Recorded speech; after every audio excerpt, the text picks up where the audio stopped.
Kalau disebut integritas bisa dipercaya. Kalau disebut integritas berarti dia harus jujur.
Pagi ini Bapak Ibu Saudara dikasih Tuhan sesuai dengan tema yang disampaikan Bapak Ketua kepada kami, supaya kita berbicara tentang integritas seorang pelayan. Bapak Ibu sadar Bapak Ibu pelayan? Ya, dak kolam kami yang kapangudan Mulia sebagai pelayan. Bukan kami sebagai hamba Tuhan saja yang disebut sebagai pelayan, tetapi kita semua yang namanya para petugas publik yang melayani masyarakat, yang dipercayakan oleh Tuhan, kita adalah para pelayan. Nah, sebagai seorang pelayan yang dituntut dari kita itu adalah integritas. Kalau disebut integritas bisa dipercaya. Kalau disebut integritas berarti dia harus jujur. Amsal pasal 28 ayat 10 berkata, orang yang dapat dipercaya mendapat berkat, tetapi orang yang ingin cepat menjadi kaya tidak akan luput dari hukuman. Jelas sekali Alkitab berkata, penulis kitab Amsal bernama Raja Salomo yang memiliki hikmat, dan bahkan Alkitab berkata belum pernah ada orang yang memiliki hikmat seperti hikmat Raja Salomo. Dia berkata orang yang bisa dipercaya itu akan mendapat banyak berkat. Tapi orang yang ingin cepat menjadi kaya, dia nggak akan pernah luput dari hukuman. Percaya atau tidak, satu kali dia akan menerima hukuman. Bapak Ibu, betapa pentingnya apa yang disebut dengan integritas. Perusahaan Honda itu satu kali dia pernah melakukan sebuah kejutan. Dia menarik lebih dari 2 juta unit mobil seri tertentu dari produk sedannya. Mengapa dia tarik, saudaraku? Karena dicurigai, disinyalir ada masalah pada bagian airbagnya. Tahu Bapak Ibu airbag ya? Itu balon keselamatan daripada mobil tersebut. Kita mungkin berpikir betapa bodohnya dan betapa besarnya kerugian Honda itu, dan perusahaan Honda yang begitu besar harus menarik 2 juta unitnya. Hanya persoalan kecil sebetulnya.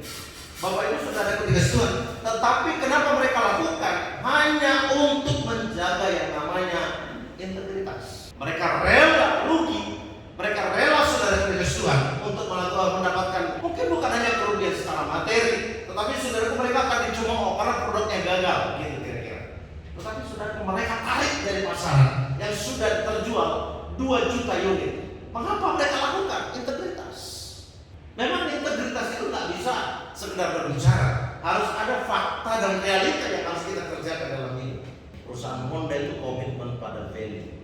Makanya kalau sudah lihat sekarang produk mereka itu luar biasa.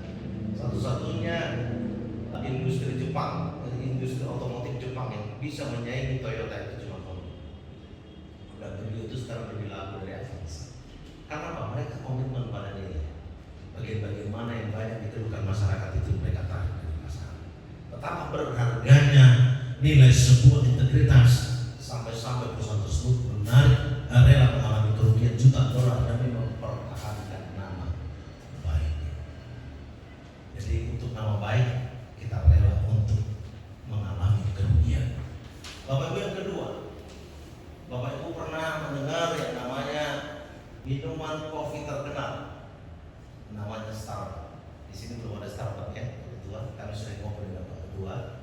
Tahu saudara, dia dijuluki sebagai the best coffee for the best coffee.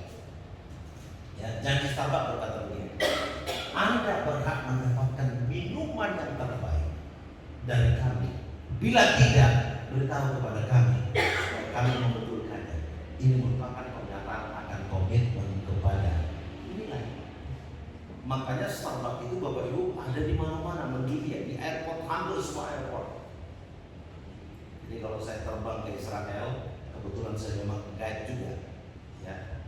Saya ini seorang guide, jadi guide ke Tanah Perjanjian. Sampai sekarang sudah hampir 40 kali saya dari Yerusalem. Jadi saya lebih sering ke kampungnya Tuhan Yesus langsung daripada ke kampung saya. Ya. Jadi Bapak Ibu, saya kalau udah di airport itu saya cari Starbucks. Ya udah di Dubai, saya sudah tahu semua, Qatar dan lain sebagainya. Sebab memang saya pengopi sejati, wajib ngopi, satu hari wajib ngopi. Ya apalagi kalau sudah terbang puluhan jam, kemudian harus transit di Dubai, kemudian udah kita mesti minum kopi. Karena penerbangan itu cukup melelahkan. Ke Israel itu hampir 12 jam terbang. Saya pernah ke Amerika tahun 2013 itu hampir 19-20 jam ke California. Bapak Ibu bisa bayangkan, ya terbang itu melelahkan. Tetapi kopi itu bisa memberikan rasa rileks. Starbucks salah satunya dia berkata, Anda berhak mendapatkan minuman yang terbaik dari kami. Bila tidak, beritahu kepada kami supaya kami membetulkannya. Kebetulan zona integritas sudah dimulai di pengadilan. Ya, apalagi sudah mulai podcast. Itu kan berarti publik sudah mulai tahu. Anda menginformasikan tentang perkara-perkara ataupun apa yang sedang terjadi di pengadilan itu luar biasa. Bapak Ibu itu pertanda bahwa kita mulai terbuka dan masyarakat halayak ramai sudah berhak untuk mengetahui apa yang sedang terjadi. Tetapi perhatikan Bapak Ibu, di Indonesia sekarang kasus-kasus seperti ini, praktik kejahatan di negeri kita itu begitu. Ini potret buram yang sedang terjadi. Saya sebut saja Jiwasraya. Ini baru-baru sampai mengemuka saudara kerugian negara sampai 13,7 triliun. Yang Asabri, ini perusahaan-perusahaan BUMN, total kerugiannya 10 triliun. Apalagi Bank Senturi 7 triliun. Apalagi Pelindo 2, kerugiannya 6 triliun.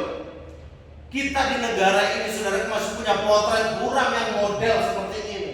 Nah potret buram seperti ini sedang menyelimuti negeri kita. Dan saya berharap dan mulai terjadi keterbukaan dan sekarang puji Tuhan. Ya, transparansi di segala bidang itu sedang terjadi Bapak Ibu.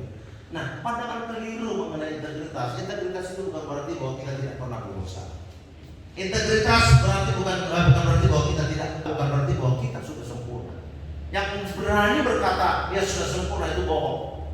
Ya, tetapi kita sedang berusaha untuk menuju kesempurnaan karena hanya Bapa kita di surga yang sempurna. Setuju Bapak Ibu ya?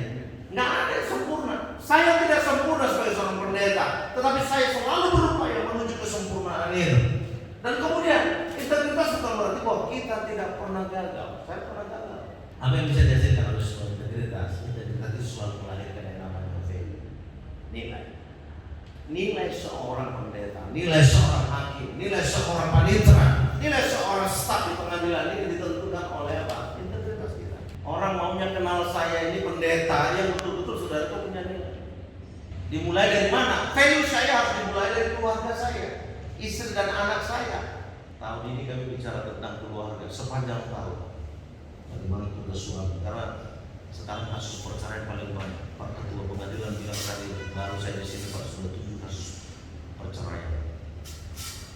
Saya bilang sama sekarang nanti saya panggil cuma kerja tadi malam saya panggil 4 keluarga. Nanti malam 4 keluarga saya panggil. Ya bagaimana hubunganmu dengan Tuhan itu yang pertama. Masih ada nggak kau doa setiap pagi? Kemudian bagaimana hubunganmu dengan istrimu, dengan suamimu, dengan anak? Kemudian yang ketiga, bagaimana keuanganmu di masa pandemi COVID ini? Saya tidak mau jadi pendeta menggembalakan jemaat, mengumpulkan orang sampai ratusan orang atau ribuan orang. Tetapi saudaraku, mereka tidak tergembalakan dengan baik. Alkitab berkata seorang gembala yang baik dia kenal dombanya. Asal ekor domba yang baik dia mengenal gembalanya.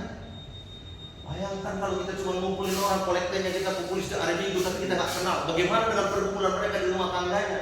Bagaimana persoalan mereka? Saya bilang enggak model begitu lagi sekarang. Saya panggil satu-satu. Puji Tuhan sudah 3 kloter, 4 kloter nanti malam. Saya panggil.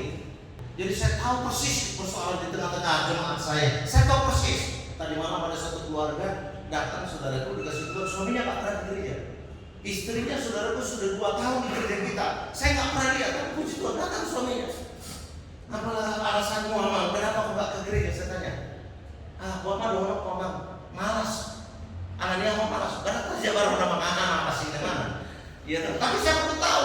Tapi mulai sekarang Bapak Ibu, jangan kau isi kartu keluarga jemaat. Kau terdaftar di gereja ini, tapi kau nggak pernah beribadah. Ya, jadi integritas itu selalu melahirkan nilai. Ya, nilainya. Yang kedua, saya terkesan sekali dengan Raja Prancis, namanya Raja Louis XVI. Saudaraku, suatu kali dia digulingkan dari tahtanya dan dipenjarakan oleh pemberontak. Para pemberontak itu menawan pangeran itu dan mereka berpikir bahwa jika mereka berhasil merusak moralitas sang pangeran yang merupakan putra mahkota kerajaan Prancis, tentu dia tidak akan pernah menduduki tahta itu lagi yang dianugerahkan kepadanya. Mereka membawa sang pangeran itu menuju ke komunitas yang sangat kotor, menjijikkan, menyodorkan makanan yang sangat lezat yang dapat membuatnya diperbudak oleh makanan setiap hari, dan menawarkan para wanita-wanita pelacur untuk ditidurinya. Akan tetapi luar biasa sikap daripada seorang pangeran ini. Sang pangeran tidak terpengaruh sedikit pun. Selama lebih dari 6 bulan pangeran ini diperlakukan demikian, tetapi tidak sekalipun ia takluk kepada tekanan. Akhirnya setelah percobaan yang intensif itu gagal, para pemberontak itu menanyainya dengan berkata begini, mengapa engkau tidak takluk kepada semuanya itu? Mengapa engkau tidak ingin berbuat demikian? Bukankah semuanya tidak memberimu kesenangan dan memuaskan hawa nafsumu? Tapi jawab sang pangeran itu, saudaraku, berkata, saya tidak dapat melakukan apa yang kau minta karena saya dilahirkan untuk menjadi seorang raja. Wih, konsep kita seperti ini perlu dimiliki oleh seorang anak-anak Tuhan yang bekerja di pengadilan di tempat ini. Amin. Ya, kita memang dilahirkan sebagai anak raja dan kita tidak boleh dipermainkan oleh apapun yang ada di dunia. Godaan sini berganti. Bapak Ibu yang bertugas di pengadilan di godaannya juga tinggi. Ya, suap, sogok segala macam, uang bawah meja, atas meja segala macam kan. Bapak Ibu, tapi kalau sebagai seorang raja kita akan putuskan sesuai dengan apa yang memang pantas untuk diputuskan. Bapak Ibu, jabatan saudara sedang pertaruhkan. Anda mempertaruhkan jabatan Anda. Apalagi Anda disumpah untuk menduduki jabatan tersebut. Bapak Ibu, itu dia. Jadi seorang hamba Tuhan atau seorang pelayan Tuhan itu punya nilai. Yang kedua, integritas itu melahirkan yang namanya kredibilitas. Bisa dipercaya. Saya banyak dipercaya loh. Bapak Ibu, saya banyak dipercaya oleh Tuhan. Saya selain mengembalakan, saya juga pergi membawa tur. Jadi 3 kali setahun saya pergi. Ini grup saya ini tertunda sekarang sudah 1 tahun. Nanti malam saya harus Zoom. Ya, besok malam saya harus Zoom dengan peserta. Ya, bayangkan 27 orang. Mereka sudah bertanya-tanya, gimana ini? Udah kita store uang kita, kemana uangnya? Jangan pulang atau soal. Sebagai seorang berintegritas, oke, besok malam kita Zoom, kita akan kasih tahu. Negara Israel belum buka, Bapak Ibu. Mesir sudah, Turki sudah, Dubai sudah, Jordan sudah. Saya mau tawarkan sama mereka, kita ke Turki mau nggak?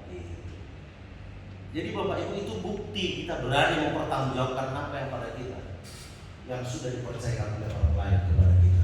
Kita bisa dipercaya. Makanya Paulus berkata, demikianlah hendaknya orang memandang kami sebagai hamba-hamba Kristus yang kepalanya dipercayakan rahasia Allah, yang akhirnya dituntut daripada yang demikian ialah bahwa mereka ternyata bisa dipercaya.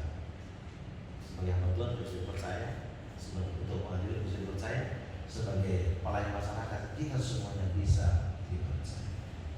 Kredibilitas kita. Mencari orang jujur dan tulus hari-hari ini sama dengan mencari jarum dalam tubuh. Tumpukan jerami, tipu menipu, manipulasi, korupsi dan sejenisnya merupakan hal yang biasa kita temukan sehari-hari. Orang tak malu lagi melakukan kejahatan hari-hari ini.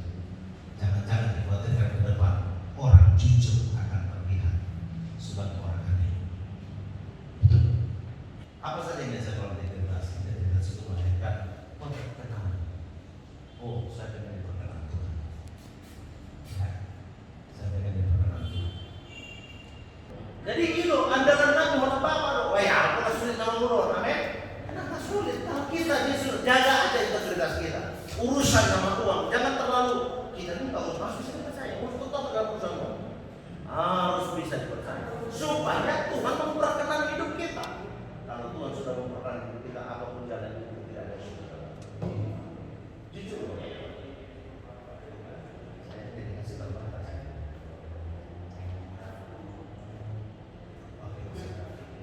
Istri saya mau jadi pegawai negeri. Tahun 2006, tahun 2004 dia sempat kerja di rumah sakit Arab negeri. Di 2005 ada penerimaan pegawai negeri. Usianya sudah 30 tahun. Pada 33 bulan ada dapat izinkan aku ikut tes ya pegawai negeri di Sumatera pun ada penerimaan. Terus ya sudah, akhirnya dia senang, dia pergi. Waktu itu kantor bupati masih di jalan sana, akhirnya dia bawa berkasnya, dia pergi ke sana bersama-sama teman-temannya ke kantor BKD, dilengkapi bapak ibu, kemudian dia ikut tes. Itu umur terakhir, begitu dia testing, begitu dia bapak ibu ikut ujian, beberapa minggu kemudian diumumkan orang ternyata berjasa di papan pengumuman namanya tidak tercatat. Nangis, komplek, Tuhan, kami ini keluarga pendeta, masa doa kami tidak dijawab? Saya bilang ke Pak, kita di keluarga kita tidak bisa. Tuhan pasti bisa buka jalan. Dia bilang nggak mungkin, tahun depan umur sudah lewat. Kita berdoa. Saya ingat apa kata Tuhan Yesus, jenis ini tidak bisa diusir kecuali dengan doa dan puasa. Puasa lah kami kembali setahun. Pagi siang nggak makan, sore baru buka puasa. Pagi siang nggak makan, sore baru buka puasa. Begitulah hampir setahun. Bapak Ibu tahu, begitu kami berdoa bersetahun, gara-gara doa kami soal istri kesehatan, peraturan pemerintah di pusat dua. Tenaga dokter dan dokter gigi tahun itu diperpanjang dari umur 35 jadi 40. Wanita yang dibantu desi akar tingkat tanah, berdua peraturan Pak Maret dan pusat. Banyak pemain juga. Itu pernah kejadian zaman SBY, Bapak Ibu tahu. Akhirnya kuota remaja penerimaan. Begitu penerimaan Bapak Ibu dia kaget, dia bawa orang profil dia titik. Ternyata ada kesempatan untuk masuk. Dan udah itu ikut dimasuk, ikut tes. Begitu ikut tes ada 4 dokter, 4 tenaga dokter gigi, dokter umum, 4 saudara dia ikut testing. Begitu diumumkan namanya lulus nomor 2 setelah namanya dokter gigi dari siang buruk dari Bapak Ibu tahu. Habis itu Bapak Ibu nggak pernah terjadi lagi sejak tahun 2006 itu kembali lagi sampai sekarang dia begitu. Pola bangunan koordinat dan itu kalau sudah dapat kita perkenan. Itu. Jadi kalau Anda bilang Anda begini, Anda bilang bahwa saya, yang penting Anda dapat perkenan sama Tuhan. Promosi masih dapat. Saya begitu aja. Ini Bapak Ketua Pengadilan ini saya tahu persis jejak rekamnya, ya.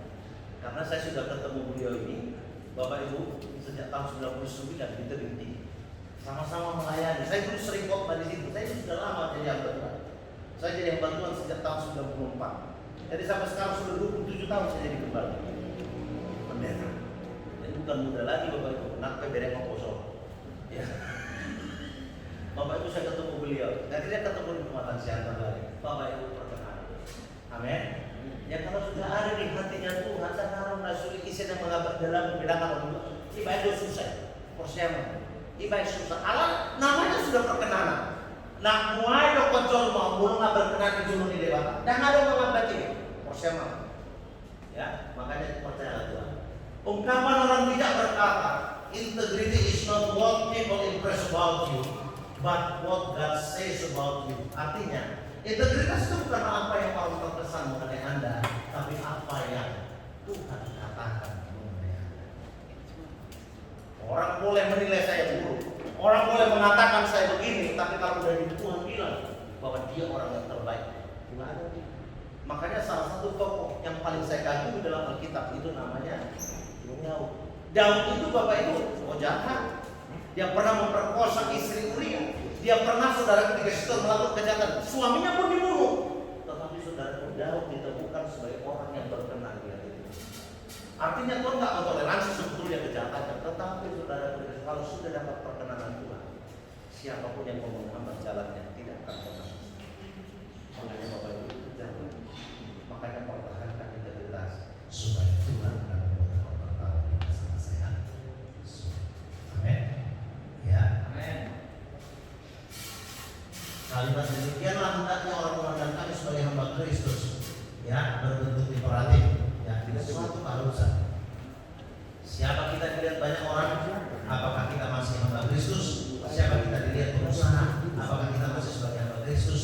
Siapakah kita dilihat keluarga? Apakah kita sebagai hamba Kristus? Jadi harus sama. Saya bilang sama jemaat, jangan hanya lihat khotbah saya, tapi bagaimana saya terhadap istri saya, terhadap anak saya, terhadap bagaimana saya berkata. Siapa saya di hadapan banyak orang?